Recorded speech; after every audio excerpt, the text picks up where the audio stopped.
આ તરફ જૂનાગઢ શહેર ભાજપ પ્રમુખ તરીકે ગૌરવ રૂપારેલિયાના નામની જાહેરાત કરવામાં આવી છે। જૂનાગઢ શહેર ભાજપ પ્રમુખ તરીકે ગૌરવ રૂપારેલિયાના નામની જાહેરાત કરવામાં આવી। તો શહેર ભાજપ પ્રમુખનું નામ પણ જાહેર કરવામાં આવ્યું છે। જૂનાગઢની અંદર ગૌરવ રૂપારેલિયાના નામની જાહેરાત કરવામાં આવી છે। જૂનાગઢ શહેર ભાજપ પ્રમુખ તરીકે ગૌરવ રૂપારેલિયાના નામની જાહેરાત કરવામાં આવી। તો 2022માં માંગરોળ વિધાનસભાના પ્રભારી તેઓ રહી ચૂક્યા છે, ત્યારે તેમના નામની જાહેરાત શહેર ભાજપ પ્રમુખ તરીકે કરવામાં આવી છે। ગૌરવ રૂપારેલિયા કે જેમના નામની જાહેરાત શહેર ભાજપ પ્રમુખ તરીકે થઈ છે। પુનિત શર્માના સ્થાને હવે ગૌરવ રૂપારેલિયાને પ્રમુખની જવાબદારી સોંપવામાં આવી છે।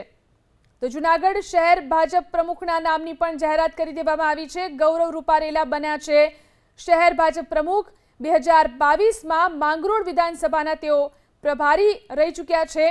પુનિત શર્માના સ્થાને હવે ગૌરવ રૂપારેલિયાને પ્રમુખની જવાબદારી સોંપવામાં આવી છે। તો વધુ એક હોદ્દેદારનું નામ જાહેર કરવામાં આવ્યું છે। જૂનાગઢ શહેર ભાજપ પ્રમુખ તરીકે ગૌરવ રૂપારેલિયાના નામની જાહેરાત કરવામાં આવી છે। 2022માં માંગરોળ વિધાનસભાના પ્રભારી પણ તેઓ રહી ચૂક્યા છે, ત્યારે તેમના નામની જાહેરાત કરવામાં આવી છે। આ પહેલા પુનિત શર્મા શહેર ભાજપ પ્રમુખ હતા, હવે તેમના સ્થાને ગૌરવ રૂપારેલિયાને પ્રમુખની જવાબદારી સોંપવામાં આવી છે। તો જે રીતે એક પછી એક નામની જાહેરાત કરવામાં આવી રહી છે, જૂનાગઢમાં ભાજપે શહેર અને જિલ્લા બંનેમાં પ્રમુખો બદલી નાખ્યા છે। તો ભાજપે શહેર અને જિલ્લા બંનેમાં પ્રમુખના નામની જાહેરાત કરી છે। જૂનાગઢ શહેર ભાજપ પ્રમુખના નામની પણ જાહેરાત કરી દેવામાં આવી છે।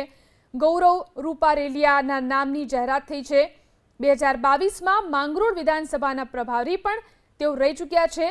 પુનિત શર્માના સ્થાને હવે ગૌરવ રૂપારેલિયાને પ્રમુખની જવાબદારી સોંપવામાં આવી છે। તો જૂનાગઢમાં ભાજપે શહેર અને જિલ્લા બંનેમાં પ્રમુખો બદલ્યા છે। જિલ્લામાં અને શહેરમાં ક્યાંય રિપીટ કરવામાં આવ્યા નથી।